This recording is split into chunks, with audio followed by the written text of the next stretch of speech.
I'm joined now in the studio by the Israeli diplomat and spokesperson, Orly Goldschmidt, and the former head of the British Army, Lord Dannatt. Well, welcome to both of you.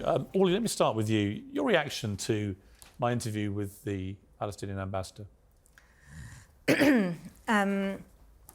You know, after the horrors that have been committed by Hamas against Israelis on the 7th of October, it's very disturbing to see his reaction. It is so difficult for him to condemn Hamas actions. And I have to say, as someone who cares for the Palestinian people, he should be fighting against Hamas, which are holding the Palestinian people hostages, and they are making them suffer, both the Palestinians and both Israelis. The big question, and I've been having this all week with multiple voices on all sides of this debate, but the big question, I don't dispute for a moment, I read a column about this yesterday. I read it. That Israel has an absolute right to defend itself after what happened. This was an appalling terror attack, the worst attack on Jewish people since the Holocaust, the worst terror attack, you could say, since 9/11. So they have a right to defend themselves, and clearly, if the enemy is Hamas, and Hamas is predominantly in northern Gaza, living amongst civilians, the only way to get Hamas is to go in there in some way, whether it be through air or ground or whatever it may be. And I'll come to the general to talk about what the consequences of that may be. But the key question is proportion. What is proportionate? I don't even know how you find proportion when you're talking about the scale of what happened on October the 7th. But Israel will know that the world is watching. And if they get this calculation wrong and they act in a way the world views as disproportionate, then this could spark a situation 10 times worse than it is already. What do you say to that?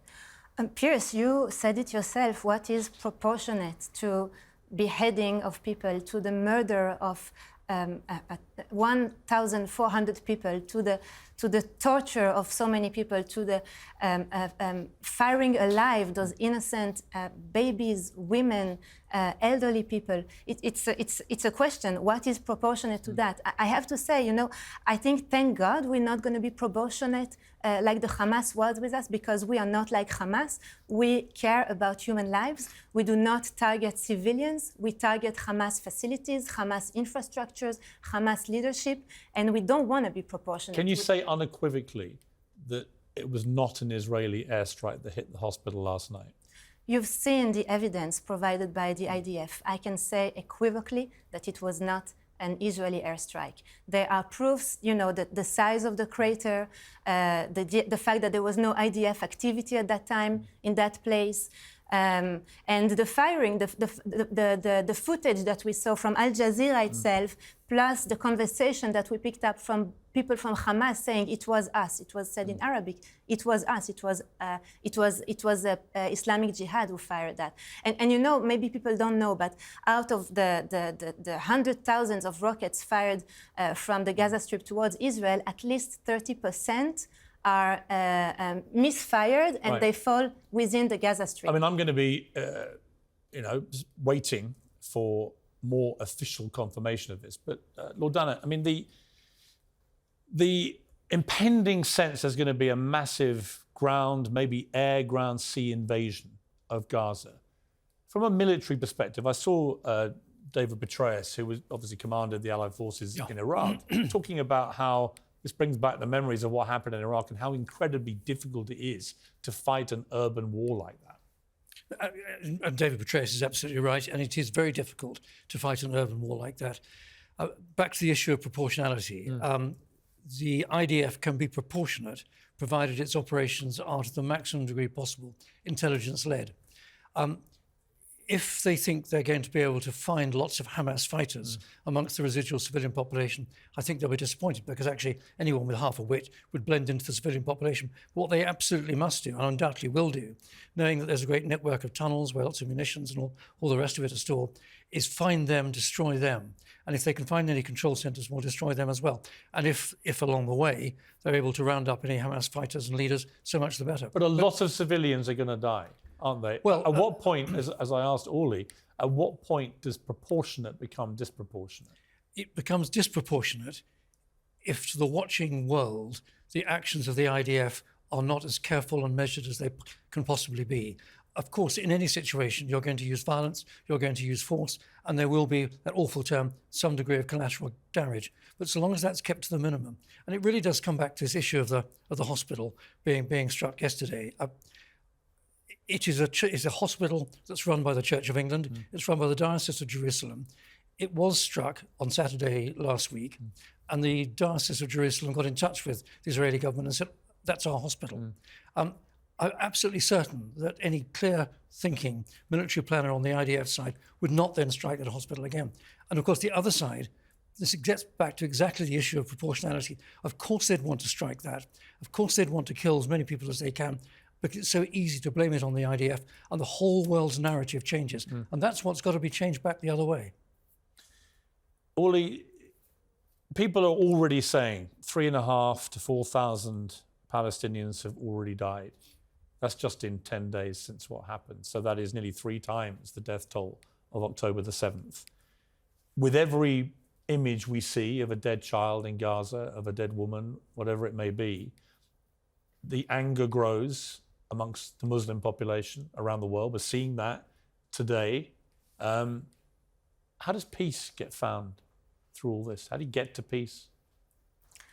You know, there's something I want to raise here, because for the last 11 days, and we saw that even more so yesterday evening and today in the headlines, many mainstream broadcast and newspaper decide to use Hamas lines as official Palestinians say, when we know that Hamas have been the one who've been murdering us and have no mercy for Israelis, for Jews. They still hold at least 200 people, Israelis, hostages. We don't know the situation. So to take Hamas as an official source of information, I think is really worrying.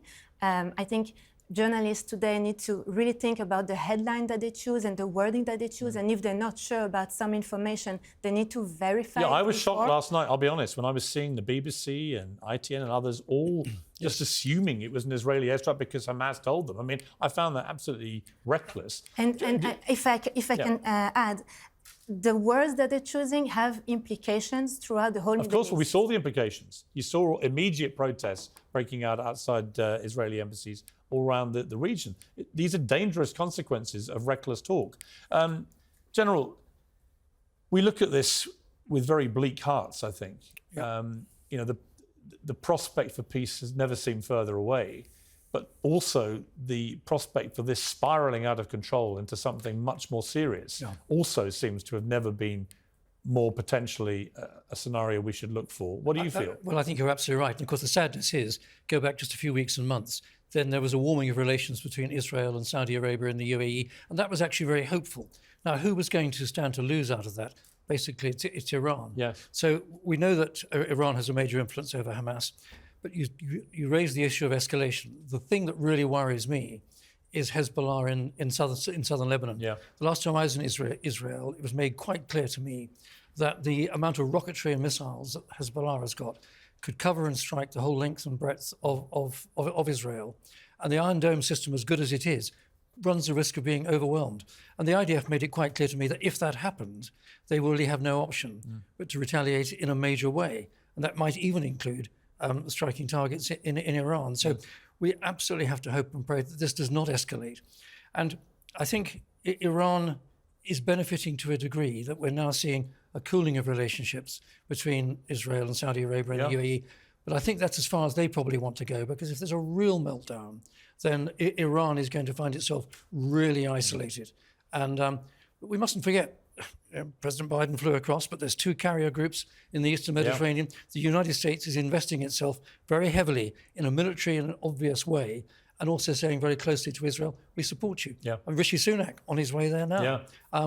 I think it's tragic that a lot of major media organizations that should have known better jumped to a conclusion unverified. Which increasingly looks like the least likely conclusion, actually. I mean, the BBC's verified group appeared to have almost established, beyond much doubt, actually, that this was highly likely to have come from inside Gaza. And if you stop to think about it, that was always likely to be the outcome. Yeah. I mean, what did the IDF have to gain? Yeah, nothing. They're actually much cleverer, they're much better at targeting than that. You did not need to put a large explosive ordnance into a Christian-run hospital, which had thousands of people taking shelter there. It just defies any kind of military logic. Well, Dannatt, got to leave it there. Thank you very much indeed for coming in. Uli Goshua, thank you very much indeed for coming in. I appreciate it.